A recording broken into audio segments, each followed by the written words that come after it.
Hello students, welcome to this session. So today we are going to discuss about anemia, very common condition in all the population.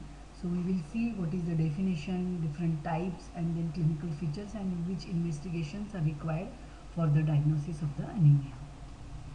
Now let's see one case. A 46 years old female working as a sales representative at esteemed company came to OPD with complaints of breathlessness while climbing steps, while walking fast, and palpitation and headache.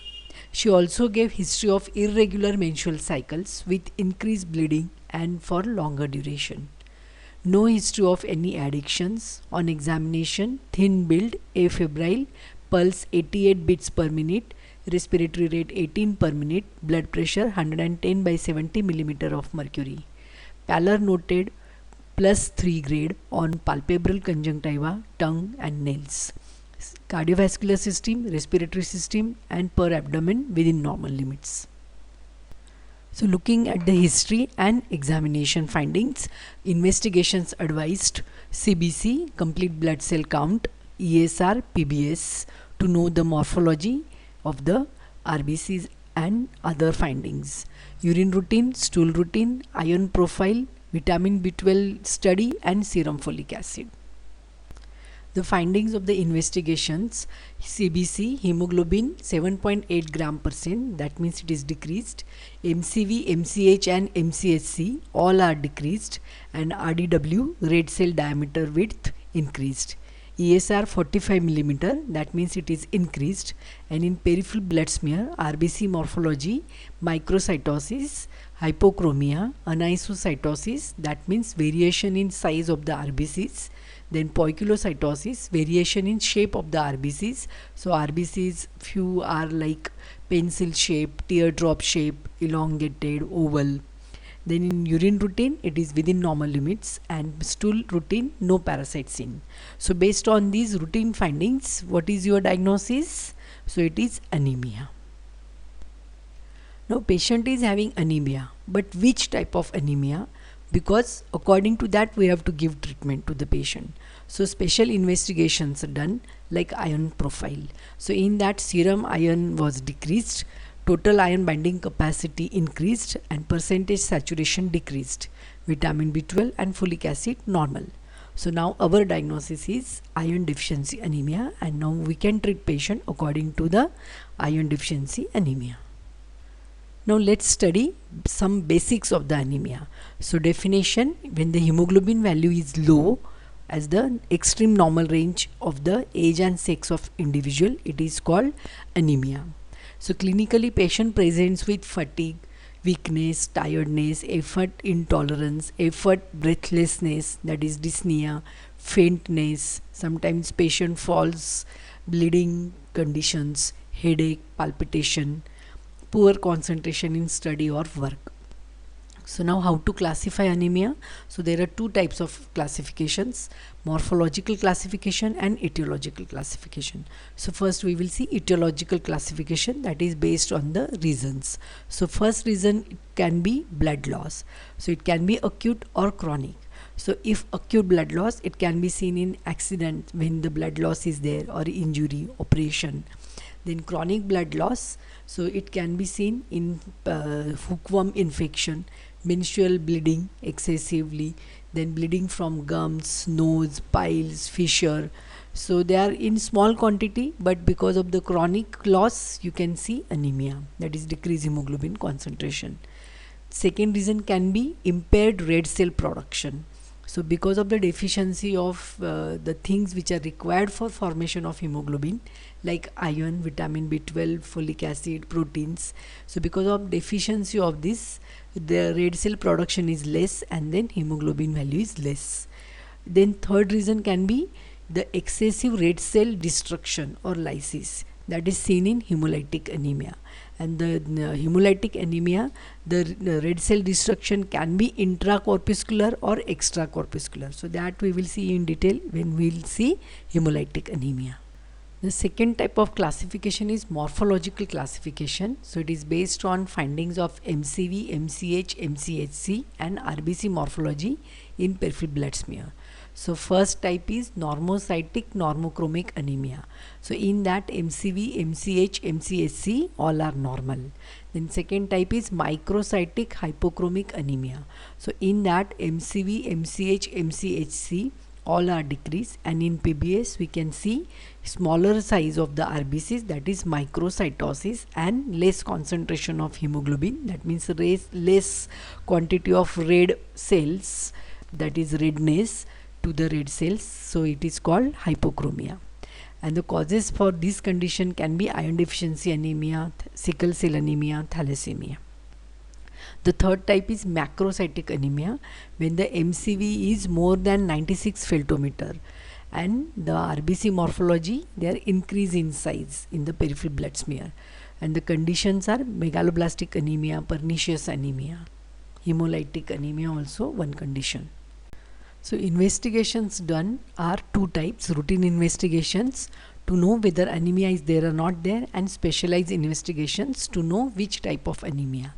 So first, routine investigations. So basic investigations like blood routine, that is HB, CBC, ESR, PCV, peripheral blood smear for RBC morphology and typing of anemia, red cell indices, mean corpuscular volume, mean corpuscular hemoglobin, mean corpuscular hemoglobin concentration, red cell diameter width, so that you can see in cell counter readings, urine routine for urobilinogen to know hemolytic condition, stool routine, that is parasites can be seen in stool microscopic examination, example hookworm, which causes iron deficiency anemia. Then specialized investigations for typing of anemia. So iron profile for the iron deficiency anemia, thalassemia, hemoglobin electrophoresis, osmotic fragility test, fetal hemoglobin test. For sickle cell anemia, sickling test, hemoglobin electrophoresis. Then for megaloblastic anemia, vitamin B12 and serum folic acid estimation. For pernicious anemia, vitamin B12, folic acid and intrinsic factor investigation.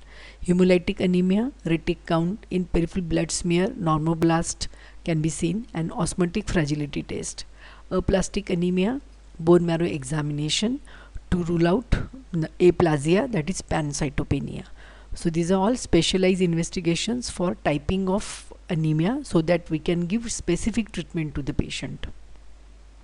Let's see first type of the morphological classification, microcytic hypochromic anemia.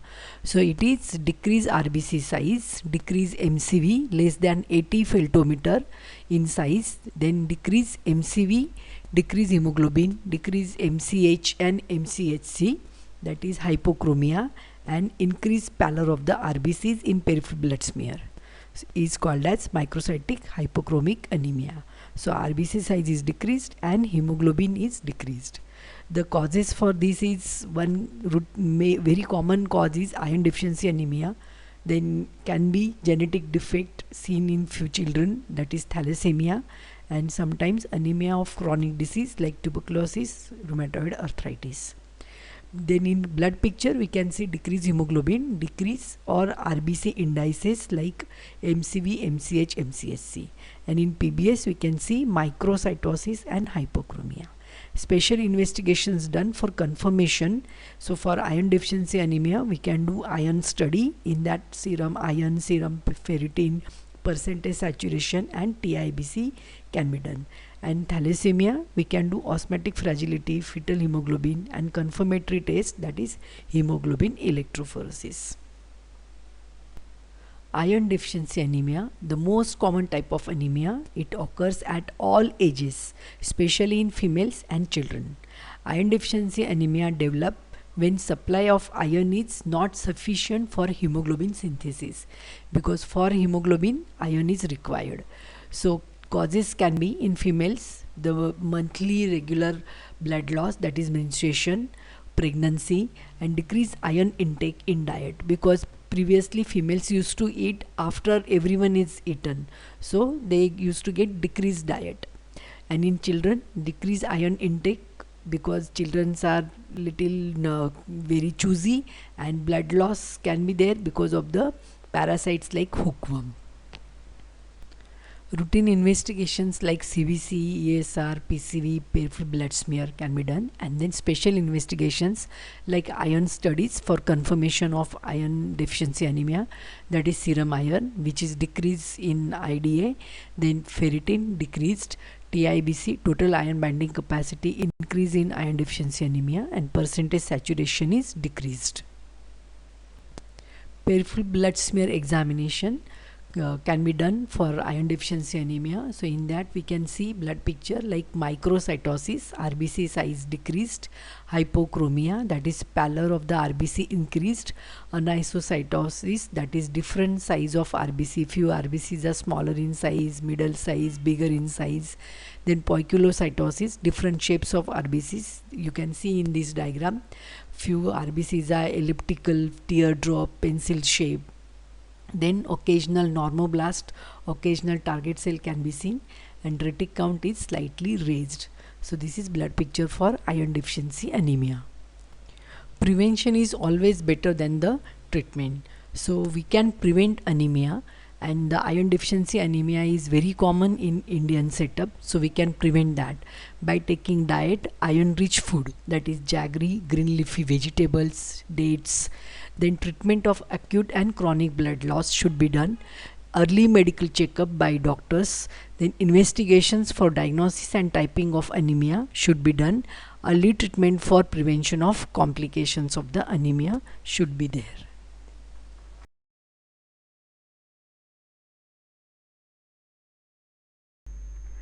Macrocytic anemia, when the RBC size is increased or MCV is increased, it is more than 100 femtometer. Causes can be megaloblastic anemia, hemolytic anemia, or sometimes it can be aplastic anemia. So in blood picture, in peripheral blood smear, we can see increased RBC size, that is macrocytosis. Then special investigations we can do according to the cause, like megaloblastic anemia we can do vitamin B12 or folic acid estimation. For hemolytic anemia we can do retic count or osmotic fragility test. Megaloblastic anemia, so when macrocytic anemia is because of the vitamin B12 or folic acid or both deficiency, it is called as megaloblastic anemia. The name megaloblastic means mega means more or increased size of the RBC. So etiology can be because of the decreased intake of vitamin B12 or folic acid, like decreased intake of leafy vegetables, or intake is normal but the decreased absorption because of the gastric causes like gastric atrophy, pernicious anemia, or intestinal causes like disease of small intestine like celiac disease or ileitis. So in blood picture in PBS you can see macrocytosis. So in this diagram you can see increased RBC size, the macrocytosis, and because of that there is variation in size, so it is also called as anisocytosis. Then the neutrophil is usually hyper segmented, more than 4 to 5 lobes of the neutrophils, the nucleus, and in MCV of the RBCs increase. Special investigation can be vitamin B12 serum or serum folic acid can be done, or bone marrow examination. In that you can see increased cellularity because of the increased RBC production, and then many megaloblast you can see with Howell-Jolly bodies. So Howell-Jolly body is pink color dot present in the megaloblast in the bone marrow or in the macrocyte in PBS. So it is called Howell-Jolly bodies. It is diagnostic of the megaloblastic anemia. Pernicious anemia, so it is anemia because of the deficiency of vitamin B12. So intake of the vitamin B12 is normal but absorption is less because of the gastric atrophy or gastritis, which results in the macrocytic anemia, that is increased RBC size, and then glossitis, that is infection of the tongue, and nervous development. So it is because of the deficiency of intrinsic factor. So this intrinsic factor is secreted by the stomach cells, and because of the gastritis there will be deficiency of intrinsic factor, and then or maybe antibodies present in gastric juice against the intrinsic factor, and so it decrease vitamin B12 level, and then it causes megaloblastic anemia. So it is megaloblastic anemia due to deficiency of the intrinsic factor which is secreted by the gastric cells. So in blood picture it is similar to megaloblastic anemia, that is macrocytosis, anisocytosis, and in serum vitamin B12 is decreased, and but folic acid may be normal. And when you do serum intrinsic factor, it is decreased, or serum intrinsic factor antibody test is positive. Hemolytic anemia, so it is because of the red cell destruction is increased, that is hemolysis. So this can be because of the intracorpuscular mechanism, that is it is present inside the RBC, like membrane defect you can see in sickle cell anemia, thalassemia, or abnormal hemoglobin can be seen in sickle cell anemia or thalassemia. Then it can be because of the extracorpuscular or extrinsic mechanism, so in that it is drug induced, or it is because of the burns, chemicals, or poisoning like lead poisoning, or it can be seen in newborn because of the Rh incompatibility. So investigations, hemoglobin is decreased, hemoglobin is present in urine, and then we can do antibody test in hemolytic disease of newborn. Sickle cell anemia, as the name suggests, the RBC become sickle in shape or half moon shape because of the abnormal hemoglobin, that is HbS, and in that there is substitution of valine for glutamic acid in 6th position of the beta chain of the hemoglobin. So this is a hereditary disorder, and it is because of the decreased oxygen tension is there because of the abnormal hemoglobin S, and because of that the RBCs become rigid and sickle shape when there is deficiency of oxygen, like at the high altitude, and then RBCs are fragile and they cause hemolysis. The symptoms, the face of the person is changed, it is usually childhood disease, and in that we can see abdominal joint or bone pain, and spleen is enlarged because of the increased hemolysis. So in blood picture you can see sickle shape RBC, sickling test is positive, hemoglobin solubility test is positive, and the confirmatory test for sickle cell anemia is hemoglobin electrophoresis. Thalassemia, it is group of disorders which genetically determine reduction in rate of synthesis of one or more type of normal hemoglobin polypeptide chain, so either alpha or beta chain. So there are two types of thalassemia: alpha thalassemia when there is reduced alpha the type of polypeptide chain, and beta thalassemia when there is reduced beta polypeptide chain. So etiology, it is genetic or hereditary disorder, and in blood picture you can see hemoglobin is very much decreased, less than 6 to 8 gram per deciliter.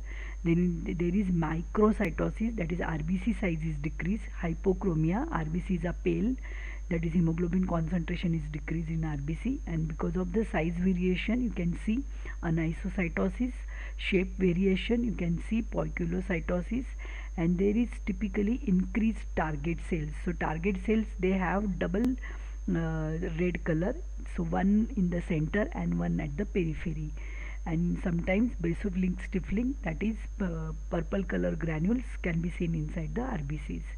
Then retic count is increased, and there is the microcytic hypochromic anemia. So all RBC indices like MCV, MCH, MCSC all are decreased, and osmotic fragility test is increased concentration. Special investigations we can do bone marrow examination and hemoglobin electrophoresis for the confirmation of the thalassemia. Aplastic anemia, as the name suggests, there is aplasia, that is all the cells are decreased, and etiology can be because of the long exposure to the chemicals, drugs, x-ray, infection, or overuse of antibiotics, chemotherapy, radiotherapy. So in that there is pancytopenia, that is anemia. In that you can see breathlessness, leukopenia, so more prone to infection, thrombocytopenia, more prone for the bleeding. So investigation, hemoglobin, CBC, ESR increase, then CBC you can see WBC decreased, and in differential count there is different cells, then platelet count decreased. In PBS there is microcytic hypochromic anemia with leukopenia and thrombocytopenia. So picture of pancytopenia, that is all cells are decreased. So confirmatory test for this is bone marrow aspiration. So in that cellularity is decreased, erythropoiesis, myelopoiesis, and thrombopoiesis shows megakaryocytes increase. and then bone marrow biopsy can be done for the confirmation after bone marrow aspiration. So in that, fatty area is increased and cells are decreased. These are my references from where I have taken my notes, and I hope you find this session very useful for your academics and for your future practice. Thank you so much.